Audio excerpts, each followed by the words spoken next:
In my last video, I asked for questions for a Q&A, and I was hoping that I would get enough questions to actually have one, and I'm pleased to report that I did. I got 5 questions. So, let's get right to them. The first one comes from Brett G. Do you have any videos pertaining to diet? Specifically, what do you do to maintain muscle mass? Thank you very much, Brett G, for your question. And the answer is no, I don't have any videos pertaining specifically to diet, although I am working on this. It's going to be a while, but I do want to put something out related to diet. In terms of maintaining muscle mass, I don't do anything specific. And in fact, at my age, which is 57, maintaining muscle mass and lower fat levels are kind of competing priorities for me.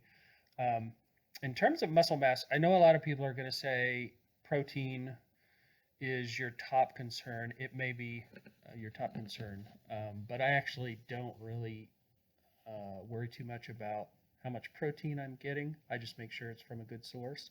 I try to eat real food, and protein is usually the centerpiece, but beyond that, I don't really worry about it, and I actually think that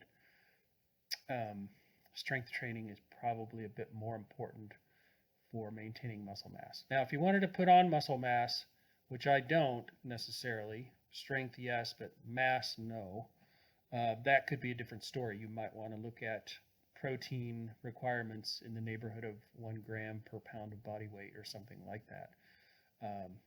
But for me, I don't really worry about it. Thank you again for your question.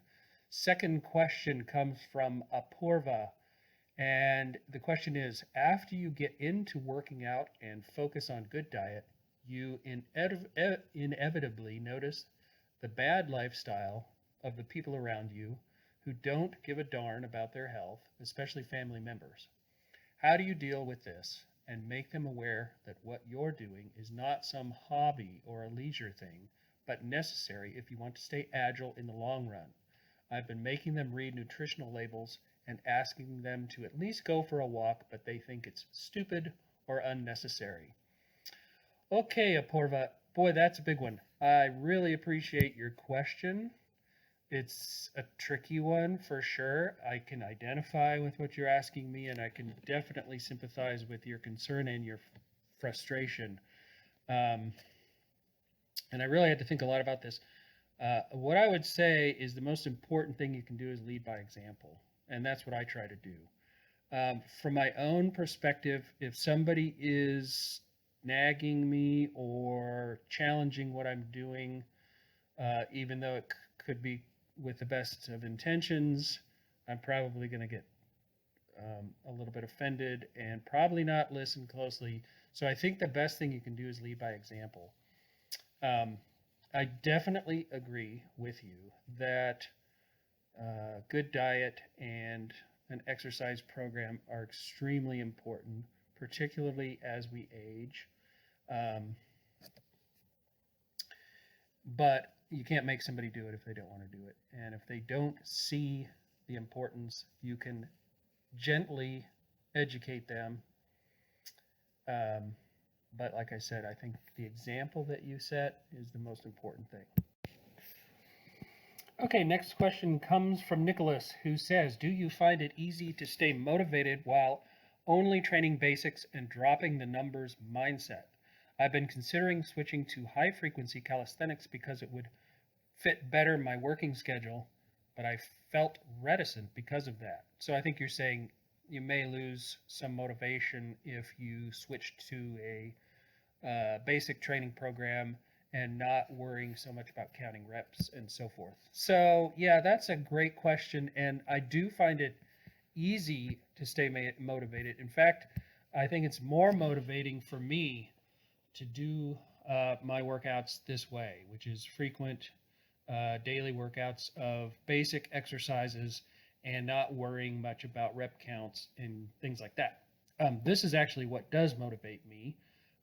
Again, at my age, I've pretty much figured out that skills and very difficult exercises are kind of not in the cards, not really interested in them anyway. So the basics the concept that I can use these basic exercises that require almost no equipment and can be done almost anywhere at any time to improve my health and improve my strength and well-being is extremely motivating to me. And if the idea that I don't have to get to a point where I can do, for example, 20 strict pull-ups in a row. In fact, I could stay at 10 or 8 or whatever while continuing to improve my form and therefore coming closer to mastering the exercise. All this stuff is motivating to me, that I don't have to write down numbers. I don't have to show some objective progression.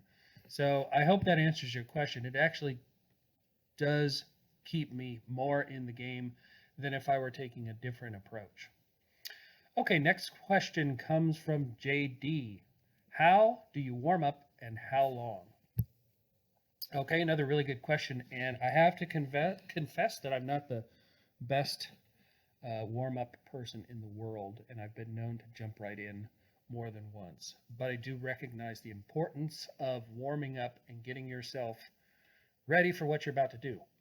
I do think it's more important if you're planning to do a longer workout, like say a 40-minute thing or something that's going to take, you're going to do your entire workout in that session, and it's going to be fairly intense and probably take a little longer than say 20, 30 minutes.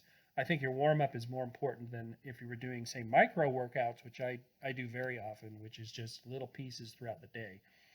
That said, I would recommend that you do at least a couple of stretches, and I basically rely on the dead hang and a squat, a deep squat and hold to kind of, get ready, limber up a bit, stretch a bit. And then what I'll do is simply a few reps of whatever exercise I'm about to do, and that's my warm-up. I think that's a minimum. You might want to do 3 or 4 reps in a couple of sets as warm-up as well. But I would at least do something like that. Okay, next question. Do you bother taking creatine? No, I don't bother taking creatine. I have to say, so this is a muscle building supplement, and I don't take any such things. In fact, the only supplement I take is vitamin D, which my doctor has told me to take. But in terms of building muscle, any supplements related to that, I'm not into that at all. I really prefer to, get my nutrition out of food. And even if I'm losing a little bit of some kind of advantage in doing that, I still prefer it. I just don't, I can't get into canisters of powder mixed in with, water. It's just not my thing. So, but that said, back when I was lifting weights in my 20s and 30s and wanted to get big, I probably would have taken it. So it depends on your goals. You would want to make sure it's safe. And if your goal is to put on as much muscle as you can, you're okay with taking such supplements, then I think it's just fine. But for me, not necessary. Thanks so much for your question.